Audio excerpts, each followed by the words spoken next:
start from the beginning. I was raised up, my parents took me to church, and I seen a lot of things in church, and I heard most of the stuff that people hear when they go to church, and I believed that as a kid. I got saved and got baptized probably like 6 or 7 years old, and but something happened when I became a teenager, and I went to high school, and I started thinking for myself, and I didn't see the proof that I thought I saw as a kid. So I started thinking, well, I don't see proof of God, and I don't see proof of the devil. So I didn't ask to be born. I didn't ask to be faced with all these decisions to make in life, and it was just too much for me, and I just wanted to live my life and die and rot in the ground. I didn't want to think about all that.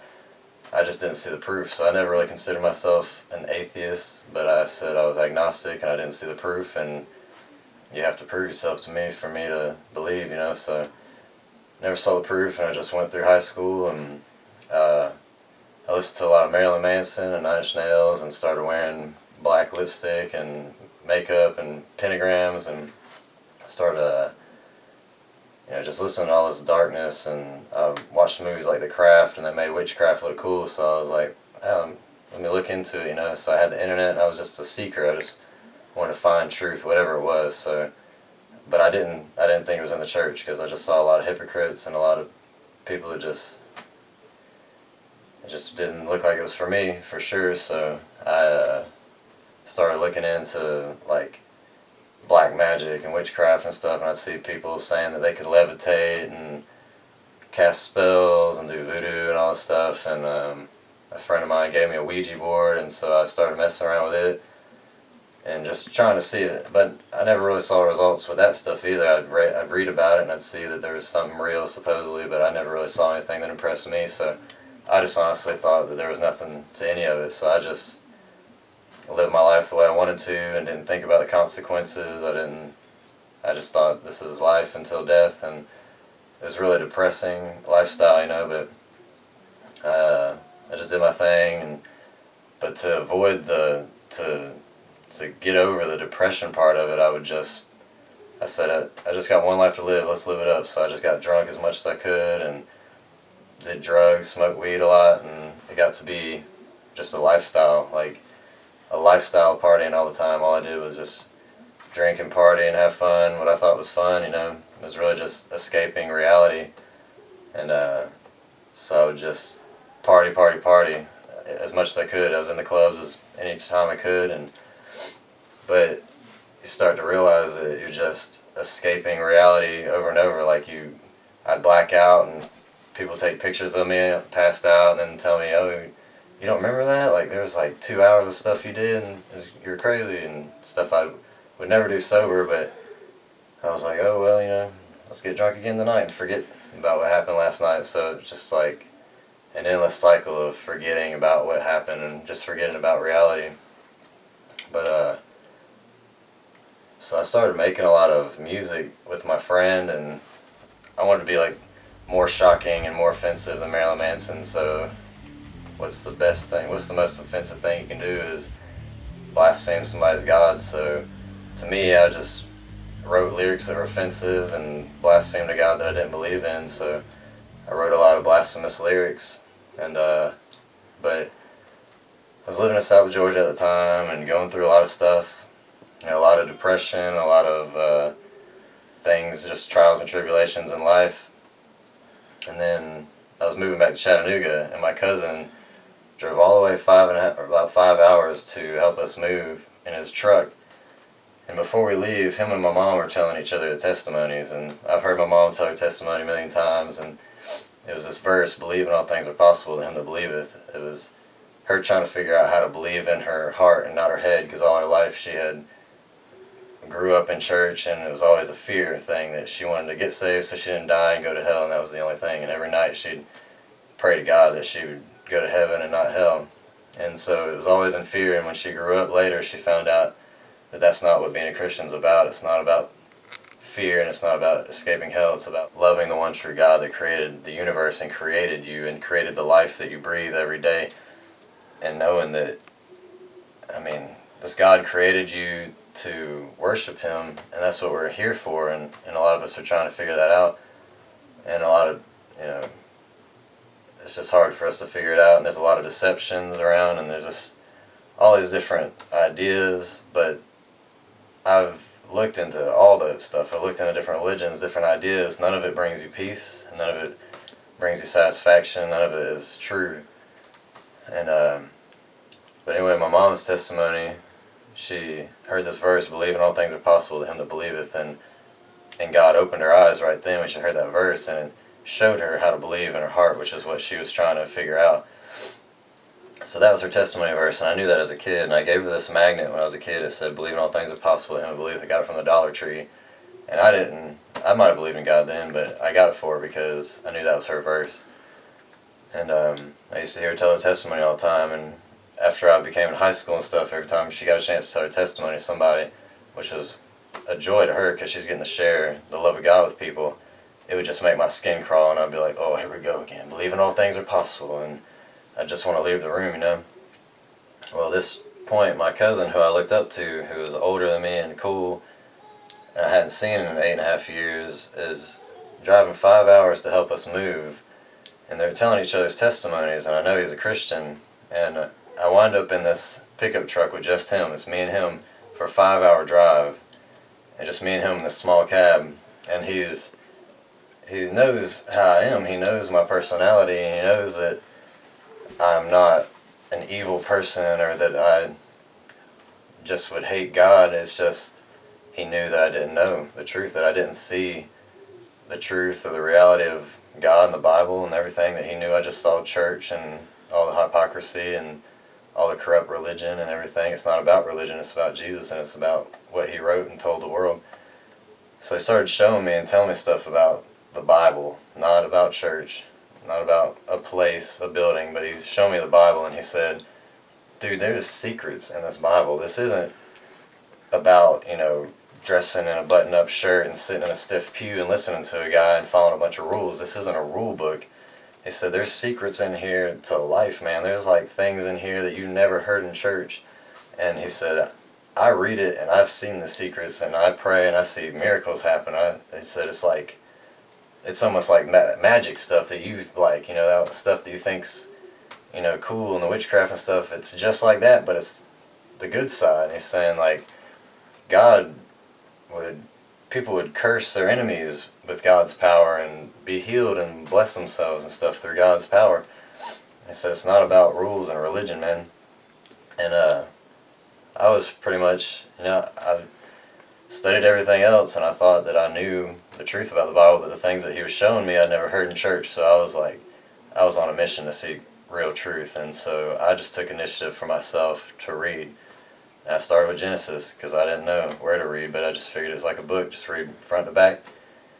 So I started in Genesis, and there's just amazing, crazy stuff in there that just blew my mind that I never heard in church, and it just made complete sense about creation, where evolution had all these ideas and theories and millions of years and all this stuff that's just, you have to have faith to believe that. I mean, it's a faith-based religion, evolution. Like, there is no hardcore evidence of the things that they say.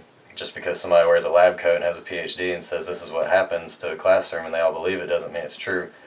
And the things that I'm reading in the Bible, it's like evolution was trying to copy the Bible about God created the waters first and then land animals. Well, evolution says that the world was just water and things were in, you know, started out with molecules and they became land animals later. So the theory of evolution is just a counterfeit of God's creation, and they just try to say that it happened without a God, that somehow nothingness exploded and became something, perfection of the universe, that everything is dependent on everything. I mean, plants grow for animals, and animals, you know, plants produce oxygen, and we blow out carbon dioxide for the plants, and everything needs everything. And if one species dies out, it could cause a whole collapse of life, you know. And it's too perfect to be an accident. And how does a rock, if a rock were created from nothing, how does it get a life form, and how does that life form develop into more and more until you have a whole planet that works perfectly in this universe that's so vast we don't even know how big it is. But this creation, this idea that there's a God and that there's this emptiness in my heart and soul that nothing can fill, no drugs, no sex, no alcohol, no being famous, any of this stuff can bring you this happiness to fill this hole, and all of us have it. Look at the celebrities that blow their brains out, they're on drugs constantly, they're not happy. Money doesn't buy happiness no matter how much you think it does. And there's something in all of us, a hole that needs to be filled, and it's only filled by God, and you're never going to find it until you find God, until you seek Him, and He will show Himself to you. Seek and you will find, ask and it'll be given unto you, knock and He'll answer. That's all God asks from you. He doesn't force Himself on anyone. You can't go outside like I have a million times to try to disprove God and say, God, if you're alive, strike me dead right now. Thank God that He doesn't strike you dead right then, because that would be it. He gives you a chance. He looks at you and says He doesn't know any better. And He gives you a chance, and He's so persistent and patient with you that He's not going to force Himself on you. All He asks is that you, with an honest, seeking, open heart, seek Him, and then He'll reveal Himself to you. But you can't read the Bible cover to cover like so many people say, trying to find how to debunk it or trying to find errors in it. You have to read the Bible saying, is this true? Because that's all I want to know. I just want to know truth. And are you real, God? If you are, reveal yourself to me through this Bible if it's true, you know. So that's what I was doing. I was reading and putting God to the test. I'm like, well, I have no reason to believe that my cousin is lying to me about this stuff, and my mother, and everybody around the world who's putting their face to the ground. Like, something is out there. What is it? I just want to know. I believe what he's saying, and he got it from this Bible. So I started reading the Bible, and I started putting God to the test. I started praying for things that I needed. I prayed about a job because I needed a job. Well, God would make these prayers be answered supernaturally in ways that I could have never done on my own. When I moved here, I refused to take my piercings out for a job. I declined 3 job interviews in the middle of them because they said I couldn't wear my piercings, and I just got up and walked out.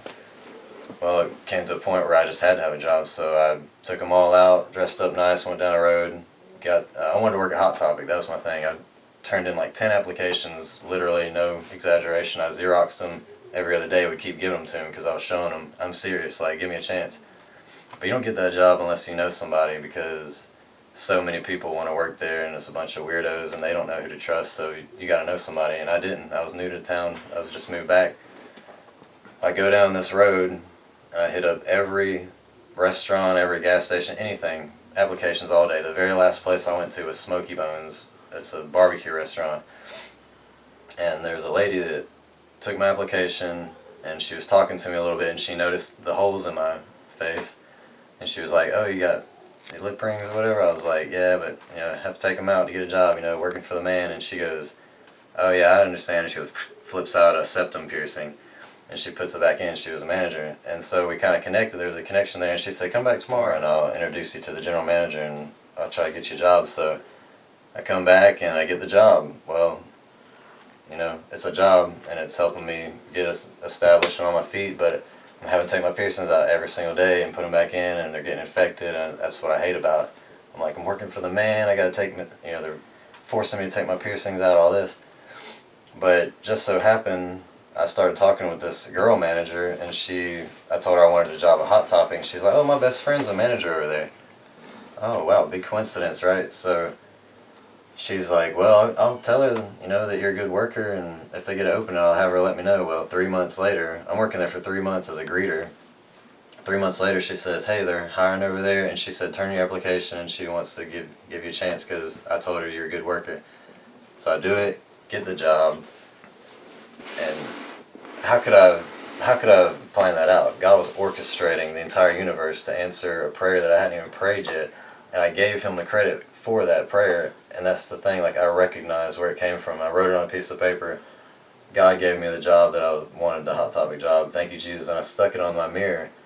and I was recognizing, I was believing in God existed. Now I believe this Bible is true. I believe that He's answered my prayers, and it even got to a point where I almost quit Hot Topic because I was working 2 jobs and it wasn't paying enough. And I put in my 2 weeks notice, and my last day there, the district manager happened to be there and asked where I was going. I said, well, I'm quitting because I can't work so many hours. And he said, why don't you just work 1 day a week or something? I said, because nobody offered that to me, but I'll do that. You know, I can still get the discount and all that. Well, after doing that, for a month later, I became the assistant manager, and then I worked there for 4 years as assistant manager, my dream job, and I got to wear my piercings and everything, and God gave me that job. God, if it wasn't for that, I wouldn't have known anybody, I would have never got that job. God orchestrated the whole thing where it's like, God's like, I know you don't want to take your piercings out and work in a restaurant, but there's a reason for it. That's how I'm going to answer your prayer. You're going to meet the right person, and it won't even take that long, 3 months.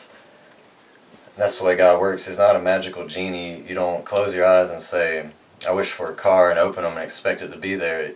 He doesn't work that way. He works through the natural, and He's orchestrating the entire universe like a domino effect to make your prayers come true before you even pray them. Like, you're in a situation where you say, God, why am I here? Like, what did I do to deserve this? Well, just wait, because a year from now, that situation is going to put you in the right place with certain people, and it's going to answer prayer. I can trace back every answered prayer to a situation that I didn't want to be in, and it's just because God works through the natural, and He puts you in the right place at the right time, even if it don't feel like it. He sees the whole picture.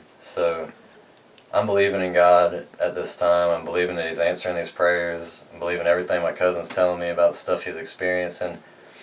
But I just don't feel like I'm ready to become a Christian yet. Like, it seems like something I'm going to have to change my lifestyle, and I'm 21, 22, whatever. I'm going to the clubs every night and drinking and all that, and I just don't feel like I can give that up yet. And I have a lot of friends that have that same lifestyle, and I don't feel like I can be this Christian person yet. I'm not good enough to change. I'm not ready to change. So I just kind of have this distant relationship with God. I believe in Him, but I get around to it, before I die, basically, which we never know when that's going to happen. So you can't gamble with life. You never know if you're going to have the next breath. It's not just, do you have a risky lifestyle? Your heart could just stop. Like, what makes you even have another breath? What makes you have the next breath? That's a miracle in itself. Just being alive for another minute is a miracle, that your body works the way it does. Everything's doing what it's supposed to do. It's not a guarantee. But I was taking that gamble, and God was, protecting me. He was waiting. He was patient. And when I worked at Hot Topic, my phone would be blowing up by the time I'd be getting off work, and I'd have 3 people texting me like, hey, you want to hang out, go to this party, blah, blah. And I would just choose, who do I want to hang out with? So I'd text back, oh, I'm doing this already. I would decide who I want to hang out with.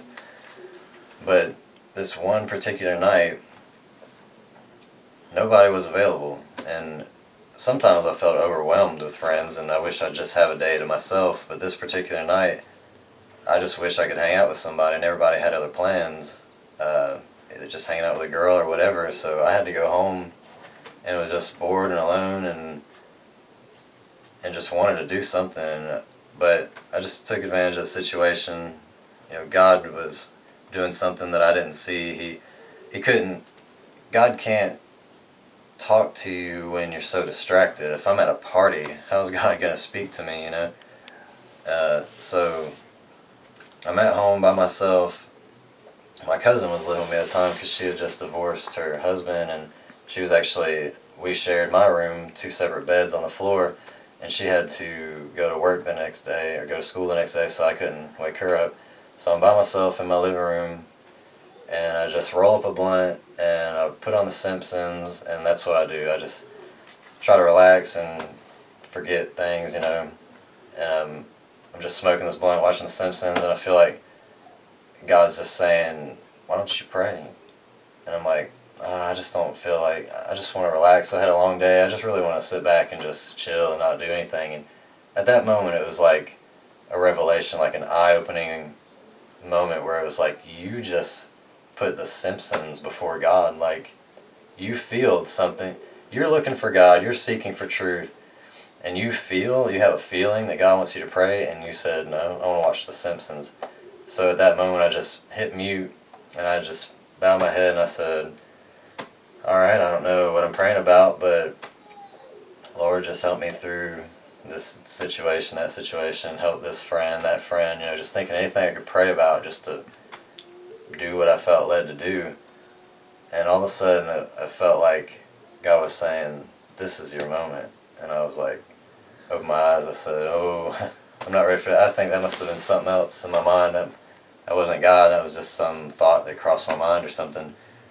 And then that same eye-opening revelation hit me again. You're pushing God away now. You feel like God is saying, this is your moment, and now you're pushing away again. You're all alone, and God's dealing with you, talking to you, and you're pushing him away. And it was just this revelation of, I was like, I believe the Bible. I believe God exists, and I believe He's answered my prayers miraculously and supernaturally. Why can't I believe that He's saving my life right now? And it was that word, believe, the same word that it was from my mom. And all of a sudden, all this was coming together, and I knew what I was doing. I knew I was running away from God, and that I just needed to do it, and that God was meeting me where I was, and I didn't have to change into somebody that I wasn't, that God had a plan for my life right then. So I just bowed my head and I said, Lord, I know you're real. I just want you to come into my life, and I want to become a follower of you right now. And when that happened, when I took the initiative to surrender, it wasn't forced on me. It wasn't somebody saying, say this after me. It wasn't a repeated, step-by-step mechanical thing. I surrendered to the Creator of the universe and asked Him to come in and change me. At that moment, God used things that were personal to me. He gave me visions of my mom telling her testimony where she said, believe in all things are possible to him that believeth. And now it didn't make me cringe. Now it made sense. And the magnet that I gave my mom, believe in all things are possible, I saw it. God put that vision in my mind. And He even used this video game I used to play called Pa Rappa the Rapper. When you beat a level, he spins around and he says, I just gotta believe. And God was so cool and personal that He used little things like that that should mean nothing to Him, but He knows that they mean something to you, and He used it as a bridge to Him. Like, I'm cool. I'm the reason that you think things are cool. I'm the reason you think anything's funny, or you have any kind of emotion. Like, you can't feel these things without me. I created it all. So, at that moment, everything made sense. I had an experience that wasn't a high. I had smoked weed 1,000,000 times. It's never done that. And that was 2005, it's 2014, and the relationship is growing stronger. I don't do drugs anymore. I don't smoke weed. I don't drink. I'm not affected by outside influences. It's only God, and it's getting stronger and stronger because there is no distractions anymore. There isn't things clouding and fogging my connection to God anymore. So no one can say, oh, you just got high, you had a bad trip, or oh, you were feeling emotional during a service. I was in my house. I was in my living room alone. Nobody was talking to me. Nobody was telling me an emotional story of somebody starving in Africa or anything. It was just me and God and Him speaking to me and me surrendering. And so I was on this high, like really high, like nothing that, the weed high was gone. It wasn't that anymore. I was floating and I felt joy. That hole in my life was filled, and I felt what everybody was saying all my life when I went to churches and they'd tell their testimonies and they said that they felt peace and happiness and everything was right in their life. Not that life is going to be hunky-dory and everything's going to be perfect. We still live in a fallen world full of greedy, murderous, liars, and thieves. Like, it's the world that's bad. It's not God. And the thing that I hate is that people will say, there's no God, there's no God, there's no God, and then something happens to them, like they get cancer, and they say, why would God let this happen to me? How are you going to say God doesn't exist, but then blame God when something bad happens? God is not bad, the world is bad, and the world is bad because they don't believe in God, they don't love God, they don't worship the Creator, and we live here. And God knows, God sees the bigger picture, and He knows whether getting you out of a situation is going to be the best thing, or if letting you go through a situation is going to make you closer to Him, or cause you to witness to somebody. He might allow a bad situation to happen to you so that you'll be around somebody you wouldn't normally be around, and you end up telling them the right thing that they need to hear to have their eyes open to God. And that's what we're called to be as disciples for Him. We're supposed to spread this message to everybody. We're not supposed to keep it to ourselves like I did for so long. But that night, this is how crazy it was I just didn't want to lose this feeling. But I'd still have these weird doubts, like, I don't know if this is real. It's like a battle with your mind, your flesh, and your spirit, and what's going on. It's a battle between God and the devil, and demons and angels. And all of a sudden, this cool song came in my mind. I was like, wow, this sounds awesome. And right then, I was like, I just want to go to my computer and create it on Fruity Loops. And so I get up, and on my way to the computer room, this song just starts sounding like a warped tape, like, and I'm like, no, I'm trying to keep this song, I want to make it. And I just realized, I'm like, I'm going to get back there, try to load up the computer, load up the program, start clicking. I'm going to lose this thing that I'm wanting to have. I'm going to be in work mode. I'm not going to be in this connection with God anymore. And in the moment that idea left my mind, like, I don't want to do that, I just want to be on this, it played back perfect again, instantly. Like, that's where God was like, yeah, you want to hear this cool song? Like, keep where you're at. Don't try to do that. And so it just cleared up, sounded crystal clear again, and so I just walked back to my bedroom, and this is where my cousin was sharing the same room, so the lights are off, and she's on the one bed on the floor, and I'm trying to get to my bed on the other side. And I'm walking in real quietly, I'm trying not to wake her up, and then this wave of doubt hits me. And the moment this wave of doubt hits me, my legs start to tremble, and things on the wall that are like picture frames and stuff start shaking and making noises, like, because I'm trembling so bad. And I'm like thinking to myself, I'm going to wake her up. So I just say, oh no, God, like, like, the moment I gave back into Him and believed, had faith again, it was just like instantaneous peace, and like trembling just stopped. And then I take another step, and things, if I had a wave, it was just constant battle. If I had a wave of doubt, I start to tremble, and then the moment that I believed in God again, it was just instantly taken away. Like, God just takes all the fear and all the doubt away, and it's a battle of doubt and faith. And I finally make it to my bed, and I'm laying in my bed, and I just throw the covers over me. At that moment, I just felt like I was completely smothered by something, and it wasn't uncomfortable or anything. It was just like being smothered in a bunch of marshmallows or something. At that moment, I realized that I was feeling the feeling that everybody said when they said they felt God all over. Like, I felt like I was just being smothered in this love feeling. I felt like I was floating, and I just stayed on this level with God as long as I could. I just prayed, and to this day, I've never felt that again. But I felt some things, and it's just like, that's the new drug. The new drug is trying to get to that level, whatever it takes, fasting, prayer. Like, things happen in life, and you'll start to fall away from God. You just get caught up in work and stresses of life, and you forget about God. It happens all the time to anybody. And but then when things start piling up, then you like have to go to God because you have nobody else to go to. And sometimes that's what it takes. Sadly enough, sometimes it takes all the bad things in life to bring you back closer to God. And that's another reason that God doesn't just answer every prayer that you ask, because as soon as you have everything you want, you forget about Him. You're like, I have everything I need. Why do I need God anymore? And it's not that blunt in your mind, but that's how your life acts it out. So, I mean, I'm thankful for the trials and tribulations and struggles in my life, because it keeps me humble. It keeps me dependent on God, and that's where I want to be.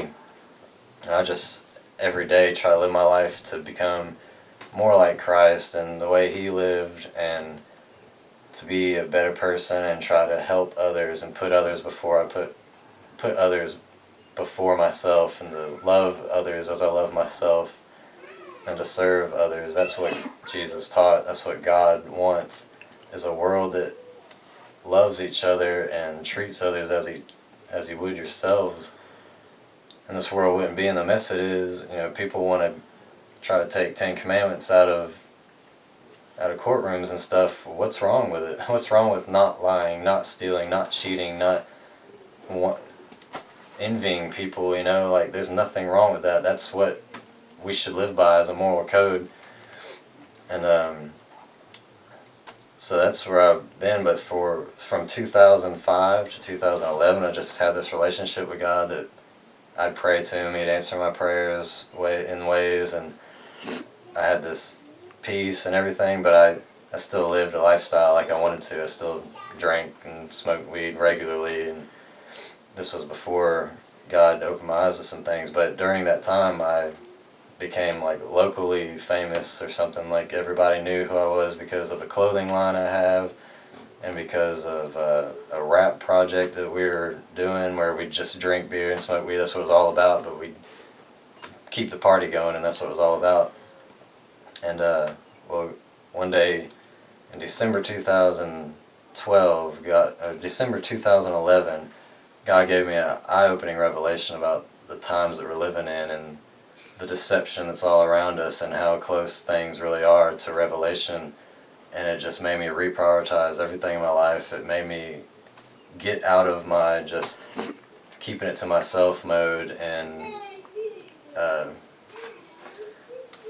just made me want to tell people about Jesus, made me want to bear the fruit, and it made me a better person. It was better for my mind, body, and spirit. I don't drink anymore. I don't smoke weed anymore. I'm a vegetarian because it's healthier for my body. Like, I just want to do the best for my body and mind and spirit, and just make healthier habits in my life where I'm not harming my body and I'm not harming other people. And that's what God wants. He just wants everyone to love each other, and this world was supposed to be free for everybody. The land provides for humans, and we're supposed to share, but unfortunately the greed in the world says, you know, they live by a different rule. And if they have an apple tree and somebody says, hey, can I have that apple, instead of saying, yeah, I can't eat all these, they're just going to fall on the ground and rot, instead they say, no, you can buy some. And if they don't have the money, you say, well, I guess you don't get any apples, and they all just rot. That wasn't the way it's supposed to be. This world wasn't supposed to be owned by people. You know, it's God's world. It grows for us, and if it wasn't for these plants that God created that grow, that we don't know how it works, we wouldn't even be alive. So, I mean, God just opened my eyes in a huge way, and He can open your eyes in a huge way if you want to know Him, and you just have to seek after Him.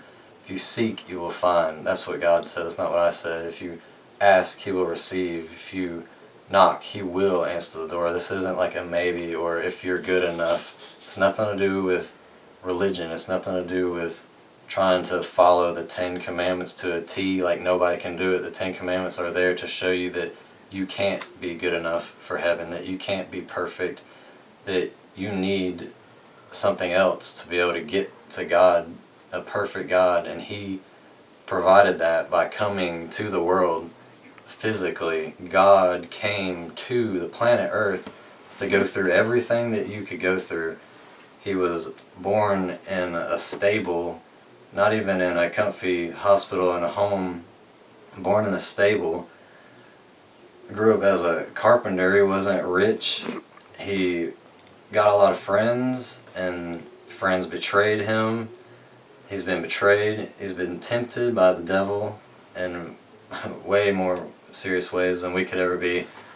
And then he had all his friends, practically all of them, the whole world, turn their back on him and had him crucified to a cross with nails through his hands, bleeding, tortured in ways that you can't even imagine. And He went through it all just because He took on all our sins so that we could get to heaven, that we could go to God, because none of us are good enough. But Jesus was good enough. He was the only person in the world who never sinned, who healed people, who told people how to live a good moral life, and was put to death by everybody. For what crime? For a crime of teaching people love. I mean, for teaching truth, for exposing the religious Pharisees for exposing those people who thought they were better than everybody else. It's not about religion, it's not about being good enough, it's just about loving God, and once you love God, you'll want to become a better person. It's just, it comes with time, and it wasn't an overnight change for me, it was years time, but it's an ever-growing process, and I constantly want to be closer to Him and making Him happy. I just want to make Him proud. I don't want to try to be good enough, or I just want to make Him happy when I see Him, and I want to prepare myself on earth to be able, like, to enter the kingdom. If I'm going to live there, I want to start now.